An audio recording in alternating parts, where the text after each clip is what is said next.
Bismillahirrahmanirrahim. Assalamualaikum warahmatullahi wabarakatuh. Alhamdulillahi rabbil alamin. Nahmaduhu wa nasta'inuhu wa nastaghfiruh. Wa na'udzu billahi min shururi anfusina wa min sayyiati a'malina. Man yahdihillahu fala mudilla lahu wa man yudlil fala hadiya lahu. أشهد أن لا إله إلا الله وحده لا شريك له وأشهد أن محمدا عبده ورسوله لا نبي بعده اللهم صل وسلم على نبينا محمد وعلى آله وصحبه أجمعين أما بعد سبحانك لا علم لنا إلا ما علمتنا وقل رب زدني علما. Kaum muslimin yang dirahmati Allah Subhanahu wa taala, para jamaah Masjid Al-Ihsan yang dirahmati Allah Subhanahu wa taala. Siang hari ini kita berjumpa lagi, alhamdulillah semuanya sehat walafiat, bisa masuk kerja, mencari rizki, alhamdulillah.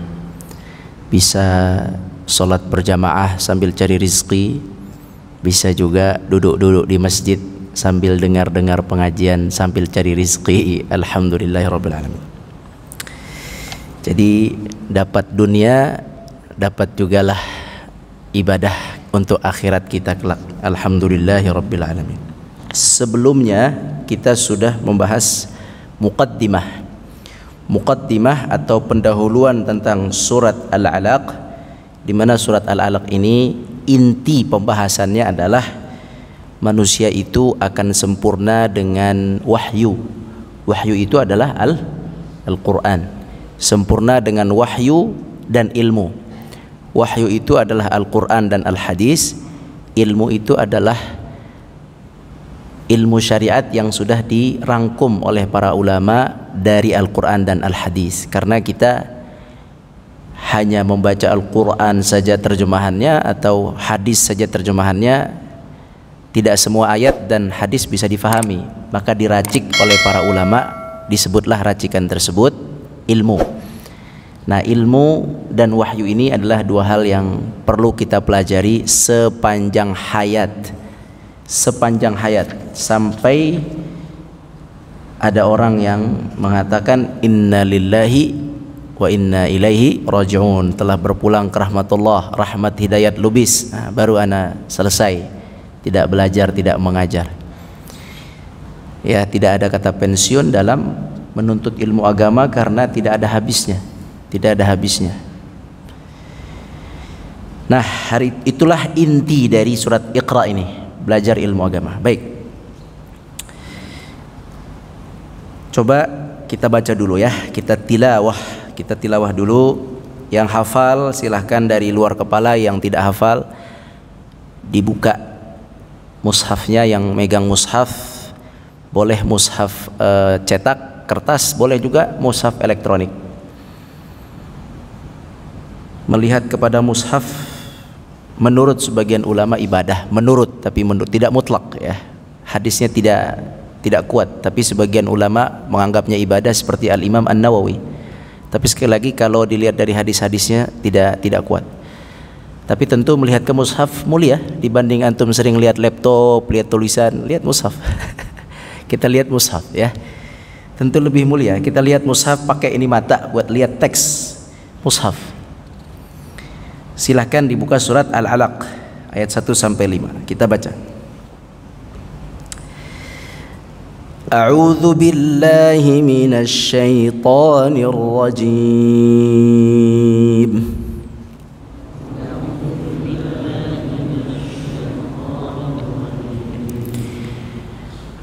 Bismillahirrahmanirrahim.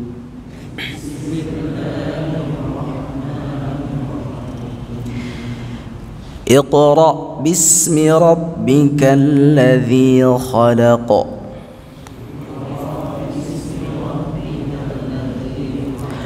Khalaqal insana min 'alaq.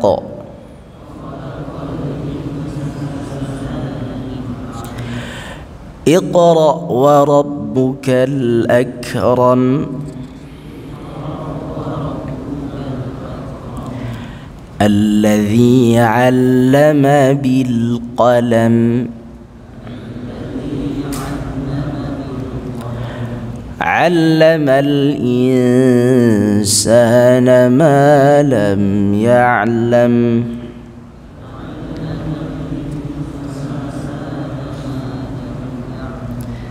Naam.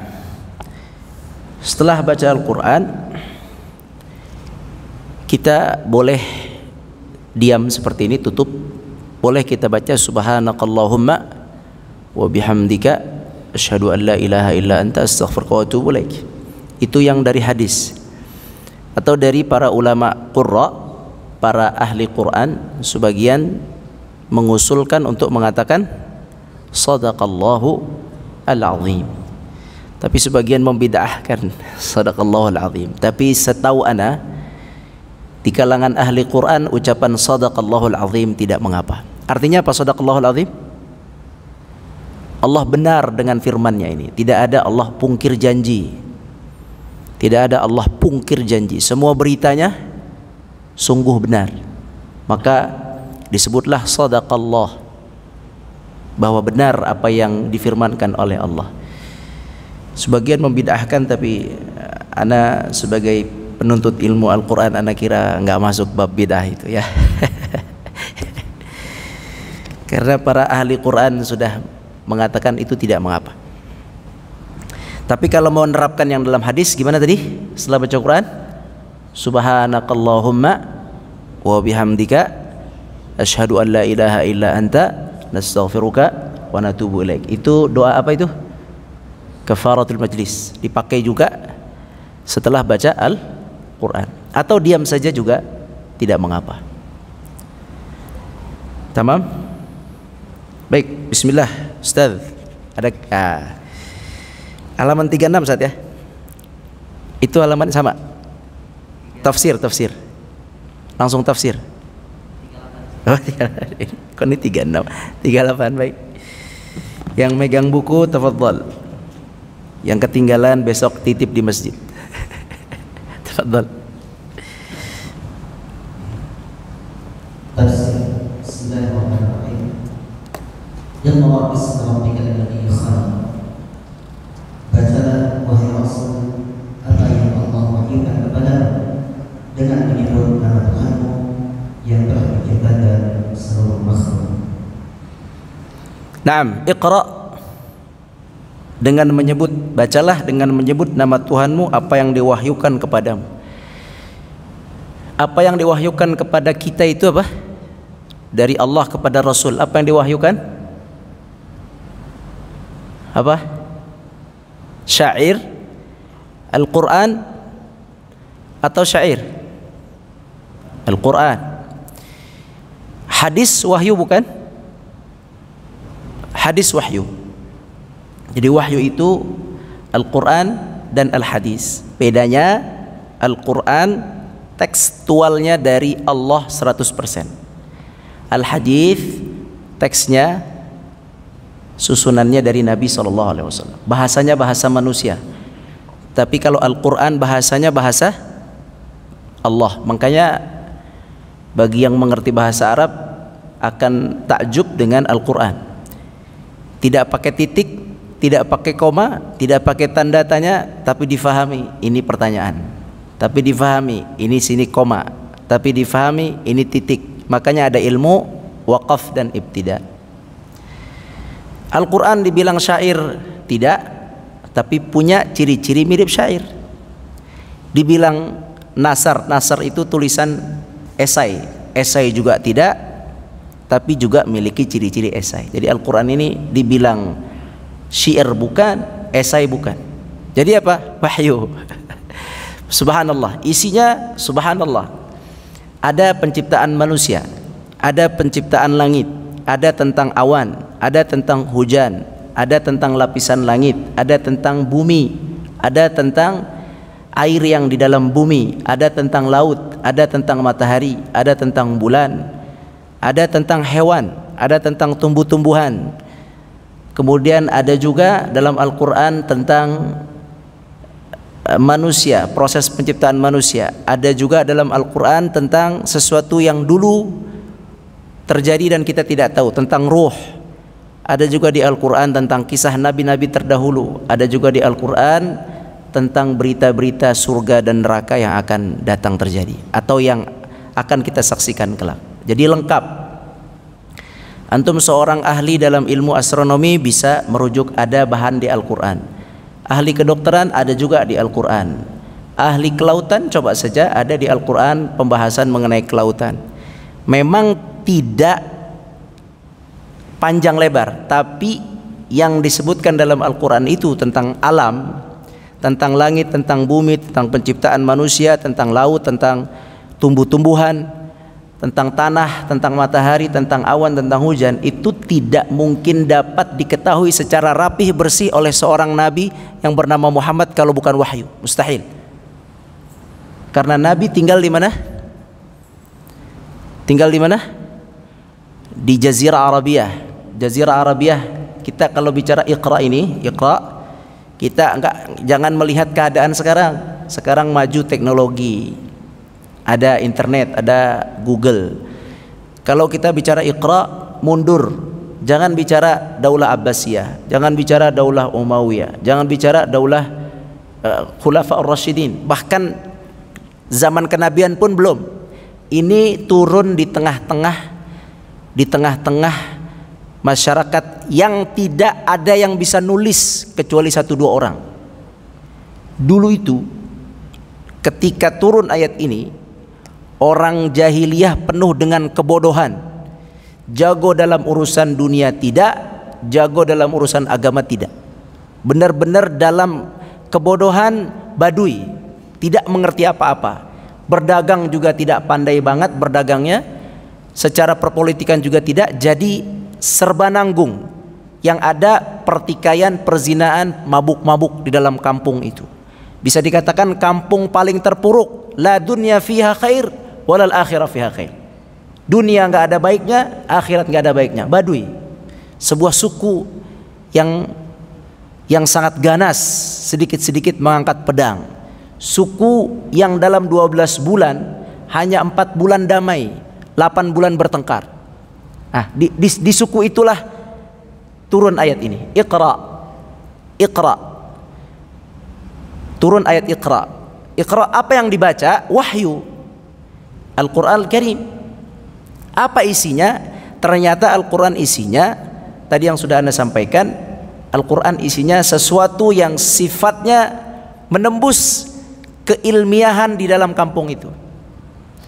Ya, kalau seandainya antum lihat keadaan dunia informasi dan ilmu pengetahuan di kampung itu, ya, di kampung Makkah itu, ketika itu berasal dari Nabi, Al-Quran itu pasti informasinya nggak jauh dari ngomongin gurun, gurun, Ka'bah, batu-batuan, gunung batu, masyarakat Arab. Kalau seandainya Al-Quran itu memang seperti syair-syair jahiliyah yang dikeluarkan oleh para penyair, pasti isinya lokal. Tidak mungkin membicarakan tentang penciptaan manusia detail, tentang langit detail, tentang laut. Tidak mungkin. Tidak mungkin itu. Bahkan ada tentang mutiara dalam Al-Quran, nggak mungkin. Tentang emas, emas yang dibakar, ya, pemurnian emas ada di dalam Al-Quran. Itu nggak mungkin itu semua disampaikan oleh Nabi di kadar yang berasal dari sebuah kampung yang kadar keilmuannya sangat-sangat rendah. Nah, di kampung yang seperti itu, yang sangat rendah ilmu pengetahuannya, tidak urusan dunia berhasil, tidak juga urusan akhirat jelas, kemudian muncul perintah, bacalah Al-Quran, bacalah wahyu yang akan diturunkan kepadamu. Wahyu artinya dengan wahyu inilah nanti engkau akan mulia, karena kampungmu kampung yang rusak. Tidak dunia engkau dapat, tidak akhirat engkau dapat, tapi bacalah Al-Quran ini, wahyu ini, engkau akan mulia dengannya. Duniamu dapat, akhiratmu dapat. Antum jangan remehin Quran, ya. Aneh paling gak suka orang remehin Quran. Orang mengatakan Quran kampungan, orang yang belajar Quran gak maju. nggak berhasil, nggak sukses dunia. Taqillah, bertakwa kepada Allah, takutlah kepada Allah. Ini firman Allah. Tidak satupun manusia yang pandai di dunia ini bisa menirunya, apalagi kita menghina-hinanya. Ittaqillah, bertakwa kepada Allah, takut kepada Allah, yang meremehkan Al-Quran, yang meremehkan Al-Quran dibanding yang lainnya. Bahasa Inggris lebih penting, ajarkan anak bahasa Inggris, dibiarkan Al-Quran. Ittaqillah, takutlah kepada Allah antum. Antum akan mati, semua akan mati. Wajaat sakratul mauti bil haq, kata Al-Quran. Al-Quran yang bilang akan datang sakratul maut dengan benar, bil haq, membawa sesuatu yang kita tidak yakini awalnya. Al-haq di sini adalah alam gaib. Kita nggak yakin alam gaib nih, nggak yakin adanya malaikat, nggak yakin adanya surga neraka, tidak yakin adanya ruh. Insya Allah rasakan nanti kalau sakratul maut datang, dia akan membuka tabir yang gaib. Itu kata Al-Quran. Nggak percaya, tafadhol. Pokoknya yang nggak percaya kepada Al-Quran rugi berlipat-lipat ganda. Al-Quran, subhanallah, sudah banyak orang-orang masuk Islam sebab Al-Quran. Dari kalangan yang paling rendah sampai orang yang paling faham tentang ilmu dunia, sadar, oh Al-Quran sesungguhnya benar.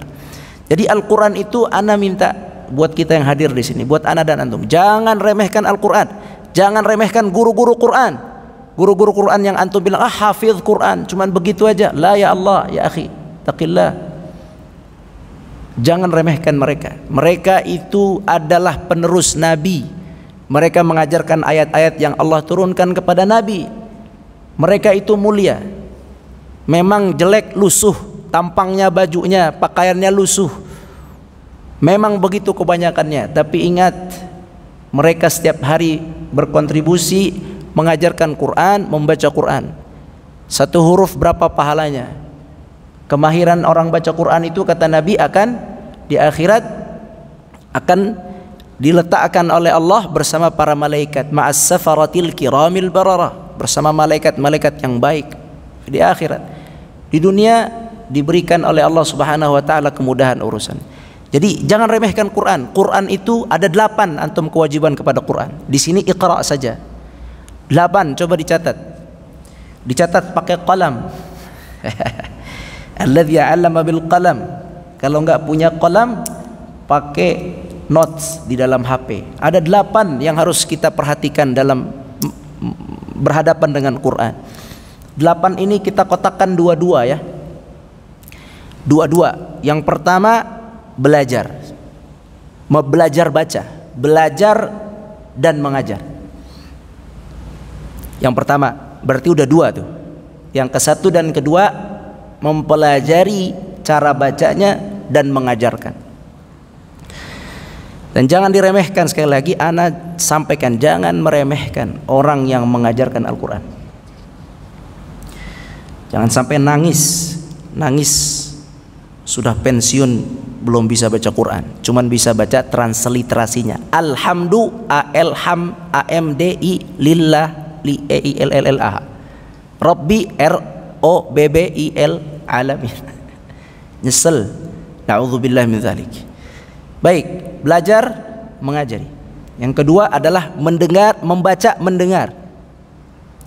Kalau antum nggak mau membaca, dipesankan oleh para guru Quran kita, di antara Syekh Aiman, ada rekaman beliau mengatakan, kalau antum kaum muslimin tidak rajin baca Quran, istami' ilal Quran, dengarkan Al-Quran. Istami' Quran. Antum ingin telinga antum mendapatkan kenyamanan, kebahagiaan, ketenangan, yakni menikmati, ini ada hak nikmat. Apakah menikmati pendengaran itu di Quran tidak ada? Banyak antum sekarang lihat MP3, subhanallah, suaranya indah, bagus. Orang Indonesia ada, anak kecil ada, orang Arab ada juga, lengkap. Telinga ini miliki hak untuk diberi nikmat pendengaran. Kasih Al-Quran. Kalau tidak rajin baca, maka menyimak Al-Quran. Itu udah 4 ya. Kemudian membaca, kemudian menyimak. Yang ketiga, ini 2 lagi. Yang ketiga ini 2 juga, yaitu menghafal dan menghatamkan. Menghafal dan menghatamkan. Kalau antum tidak bisa menghafal ya ikhwah, tidak bisa, anak nggak hafal, susah ngafal Quran. Susah kalau nggak pakai program. Kalau pakai program, ada tata caranya, diikuti, insya Allah bisa. Ya, menghafal Quran, akhi fillah, menghafal Quran bagi yang sedang hafal Quran, wallahu alam, sejauh yang anda pelajari, cara mengikatnya adalah dipakai dalam salat, sesuai hadis Muslim, dipakai dalam salat. Kata Nabi SAW, idza qama sahibul Quran faqara'ahu bil laili wan nahari hafidhahu wa illam yaqum bihi nasyahu. Hadis riwayat Muslim. Kata Nabi SAW, orang yang hafal Quran atau yang sedang menghafal Quran 1, 2, 3 ayat dipakai dalam sholat, baik sholat fardu pagi, siang, sore, malam, atau sholat sunnah. Antum baca tuh 3 ayat yang lagi dihafal, baca Allahu Akbar. Apalagi kalau ustadznya ngimam sholatnya panjang, sholat zuhur asar panjang, antum lebih enak murojaah Quran itu, ikuti. Jadi antum lagi ngafal 3 ayat, udah selesai, ustadznya belum selesai, ulangi aja lagi, nggak apa-apa itu. Yang tadi diulangi terus, tidak ada masalah, karena sunnah hukumnya. Yang wajib apa? Al-Fatihah. Jadi kalau antum praktek, coba aja antum praktek ayat yang sedang antum hafal, pakai di sholat seharian itu, insya Allah cepat hafalnya. Besok pakai lagi, itu hadis Nabi. Cara mengikat Quran itu dipakai dalam sholat, baik sholat fardu atau sholat sunnah. Nah, ana udah coba susah-susah, baik, ana susah. Kalau susah nggak bisa hafal, ganti. Berarti apa tadi? Khatam. Apa itu khatam? Baca dari awal sampai akhir. Khatam udah baca aja, anak ngafal susah, ya udah baca aja, rutin, silakan. Target setahun, 2 tahun, setahun 2 kali atau sekali khatam. Pilihannya 2 ya ikhwah, teman. Kalau antum tidak baca, maka antum malas baca, kita malas baca, maka dengar setel Quran. Kalau nggak sanggup ngafal, maka tilawah sampai khatam. Lanjut, karena kalau ngafal itu memang menghambat khatm. Tanya ya Ustadz ya, kalau kita ngafal murojaah, ya menghambat khatmul Quran. Karena ya kita fokus kepada menambah hafalan. Kecuali udah hafal 30 juz, murojaahnya sambil khatam, itu bisa. Tapi kalau yang hafalnya belum 30 juz, ya dia target hafal juz 1, terus juz 2, juz 3, jadi nggak bisa khatam. Nah, tapi kalau antum tidak proses menghafal, maka khatam. Baik, jadi menghafal atau menghatam. Yang terakhir, tadabbur dan amal. Itu yang keempat, yang ke-7 dan ke-8. At-tadabbur, ini kita tadabbur. Dan amal. Apa tujuan tadabbur? Apa tujuan tadabbur Al-Quran Al-Karim? Tujuan tadabbur Al-Quran Al-Karim ya para muslimin, tujuannya itu adalah mengasah ruh. Nih yang diasah. Ana udah sampaikan kayaknya di sini. Ini yang diasah. Ini satu ayat kita bahas. Iqra, bacalah dengan nama Tuhanmu. Apa yang dibaca? Yang disuruh baca wahyu, Al-Quran. Suruh baca. Ini disuruh baca atas nama Tuhanmu yang menciptakanmu. Wahyu Al-Quran ini dari Tuhan kita yang menciptakan kita. Kita disuruh baca. Ini aja nih antum amalin nih, tergerak dalam hati, oh iya, saya makhluk, alladzi khalaq, saya makhluk diciptakan Allah, Allah suruh baca. Ini aja nih antum renungi dalam bab tadabbur. Udah di sini antum paling baca Quran. Baca Quran, oh iya, anak mau baca Quran lah. Baca koran mulu, baca buku mulu, baca artikel mulu, baca Quran lah. Ini Quran nih, tuh baca. Kapan antum mulai baca Quran? Ya, ini aja satu, Iqra. Jadi tadabbur itu mengasah hati, qalb. Hati kita yang diasah. Harusnya setiap ayat itu bisa menggerakkan hati antum, menambah bertakwa, nambah yakin. Ana hamba Allah. Allah suruh ana baca wahyunya. Apa wahyunya?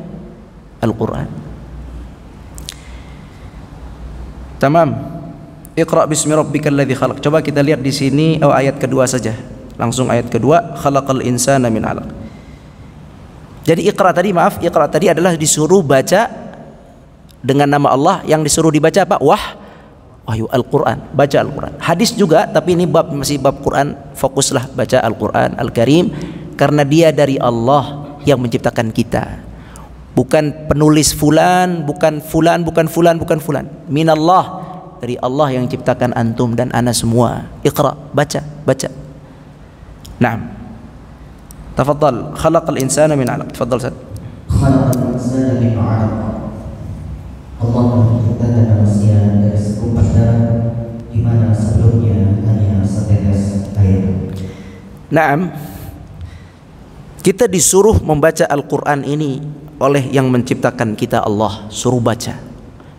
Oleh yang menciptakan kita, Allah. Dan kita diciptakan oleh Allah, dikasih tahu oleh Allah bahwa kita diciptakan dari segumpal darah yang sesuatu tidak ada gunanya jika gugur. Jika dia tergugur dari rahim sang ibunda, maka dia tidak ada nilainya. Yakni maksud dari ayat ini, kita ini awalnya adalah hina. Dibentuk oleh Allah dengan bentuk tangan sempurna, mata sempurna, hati sempurna, jantung sempurna, kaki sempurna, rambut, hidung, mata semua sempurna berfungsi. Ada yang lahir buta, ada yang lahir cacat, ada. Antum sempurna. Baca Al-Quran itu sebab Allah menurunkannya untuk antum yang diciptakan sampai sempurna seperti ini. Baca, iqra. Baca. Allah yang telah ciptakan kita, Allah suruh kita baca. Nah, sekarang kita lihat di tadabburnya, coba dua ayat ini. Iqra bismi rabbikal ladzi khalaq. Tadabburnya, tadabbur dan tazkiyah. Nah, tadi tazkiyah itu apa sih? Halaman 37 di situ 39. Tadabbur dan tazkiyah. Tadabbur kita menelaah ayat ini. Tazkiyah itu harusnya dengan dua ayat atau satu ayat yang kita sudah tadabburi, harusnya hati kita tercerahkan, tersucikan, bersih. Harusnya dengan dua ayat itu. Makanya tadabbur dan tazkiyah. Coba tadabburnya, Ustaz. Tadabbur dua ayat ini. Iqra bismi rabbikal ladzi khalaq dan khalaqal insana min 'alaq. Naam. Sudah memahami tadabbur dan tazkiyah. Pelajaran yang dipetik dari ayat ini, Allah Subhanahu wa taala menciptakan manusia dari sesuatu yang sangat lemah. Kemudian mengangkat derajatnya dengan wahyu dan ilmu dan menunjukkannya pada cara menuntut ilmu. Nah, antum kalau derajat mau diangkat di dunia dan di akhirat bil ilm, dengan ilmu. Ilmu tadi sudah Anda sebutkan adalah ilmu agama maksudnya. Yang pertama, yang kedua adalah ilmu pertama wahyu, yang kedua ilmu agama.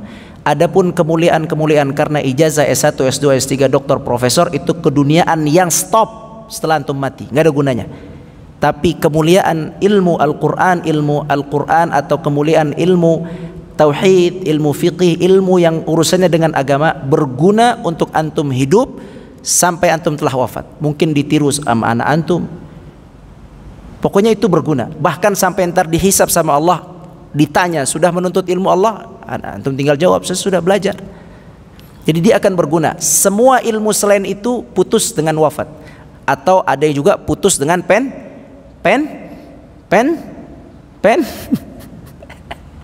pensiun. Putus semua. Yang tidak putus adalah ilmu wahyu Allah, Al-Quran, Al-Hadis, dan juga ilmu Allah Subhanahu wa ta'ala. Itu faedah dari Iqra bismi rabbikal ladzi khalaq, khalaqal insana min 'alaq. Naam. Apa yang bisa kita amalkan? Bagaimana mengamalkan ayat ini? Yaitu belajar ilmu Allah melalui Al-Quran dan Sunnah agar terhindar dari kesesatan menuju hidayah dan dari kehinaan menuju kemuliaan. Naam. Jika antum ingin mulia, anak antum, keluarga, mulia di dunia, mulia di akhirat, ajarkan mereka agama Allah. Bukan berarti orang belajar agama Allah tidak bisa belajar ilmu yang lain. Jangan fahami itu salah. Jangan antum fahami bahwa agama Allah itu menghambat dunia seseorang. Jangan sekali-kali. Jangan istighfar. Jangan istighfar. Apabila ada anggapan belajar agama itu menghambat modernitas, menghambat keahlian dunia, la. Yang dimaksud di sini adalah ilmu Al-Quran dan Al-Hadis yang harus antum pelajari, yaitu yang dapat merubah keyakinan antum menjadi yakin hamba Allah dan dapat antum dengannya beramal, beribadah kepada Allah. Berarti antum wajib menelaah, mempelajari ayat-ayat tauhid. Harus qul huwallahu ahad. Harus antum fahami itu. Qul, katakan Allah Tuhan yang Esa. Allahus samad, Allah yang tempat berlindung, Allah tempat bergantung. Itu harus menghujam di hati antum. Kalau ayat-ayat tauhid sudah menghujam ke hati antum, maka itu sudah cukup antum dianggap mempelajari agama Allah. Bisa dikembangkan. Jadi ada yang wajib, kadar wajib adalah belajar Al-Quran, memahami Al-Quran sampai antum yakin dia wahyu, dan antum yakin dia yang paling benar, dan antum yakin antum hamba Allah, ikut Allah. Itu kunci. Itu sampai situ wajib. Sisanya ana mau perdalam, mau lihat kisah-kisah Nabi dalam Al-Quran, sunnah, silakan. Ana mau perdalam, ana mau lihat ayat-ayat sains dalam Al-Quran, sunnah. Tapi bukan itu intinya. Intinya antum memahami yang dengan Al-Quran antum yakin ana makhluk, saya hamba Allah yang menciptakan. Ini teksnya dari Allah, beritanya dari Allah, yakin surga, yakin neraka, yakin malaikat. Itu hal wajib yang harus semua mukmin dapat. Wajib antum tahu hisab, yakin hisab, benar hisab. Kalau antum yakin hisab, setelah itu mau jadi presiden, silakanlah. Tapi yakin apa dulu apa? Syarat presiden nanti syaratnya apa? Yakin biyaumil hisab. Yakin dengan hari hisab. Kalau itu yang sudah masuk ke dalam, menghujam dalam hati kita, khalas, takut hisab aman. Kalau takut hisab aman, yakin itu yang wajib antum pelajari. Baik, dan kalau dari fikih itu yang ilmu fikih yang antum wajib pelajari adalah untuk ibadah fardu, yakni fikih salat, fikih puasa, fikih zakat, fikih haji, ya itu aja. Itu yang wajib. Sisanya sunnah. Salat sunnahnya bagaimana? Sunnah. Mau pelajar mau enggak apa-apa. Tapi sunnah. Sunnah dalam berpakaian bagaimana? Itu sunnah. Terus dalam muamalah. Tadi dalam fikih, sekarang dalam fikih muamalah, dalam hal muamalah. Muamalah ini interaksi sesama manusia, yaitu antum harus pelajari batasan haram laki dan perempuan, dan batasan halal haram dalam makanan, harta halal haram. Itu yang wajib. Jangan nggak tahu semua. Itu yang wajib. Sisanya mau antum kembangin silahkan. Faham?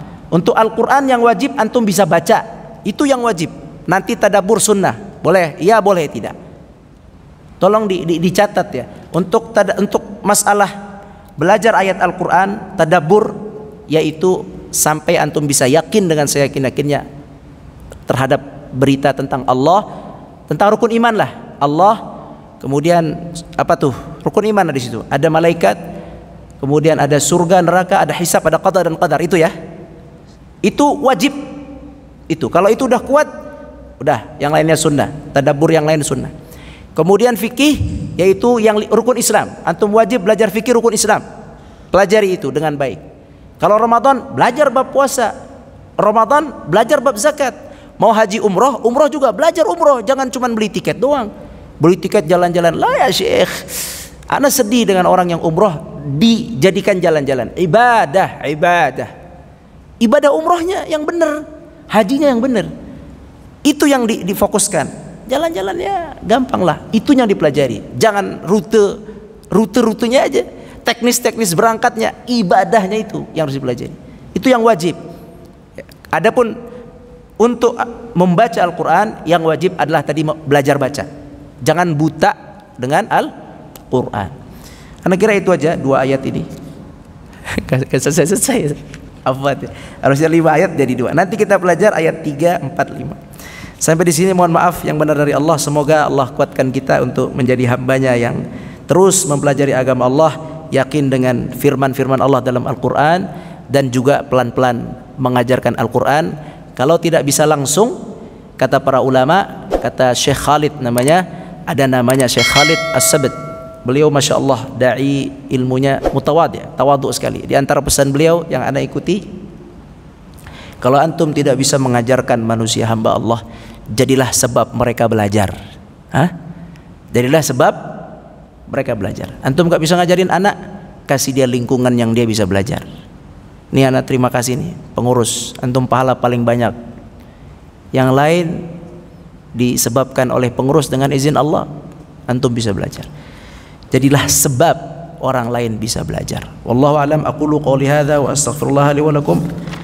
Subhanakallahumma bihamdik, asyhadu an la ilaha illa anta, nastaghfiruka wa natubu ilaik. Assalamualaikum warahmatullahi wabarakatuh.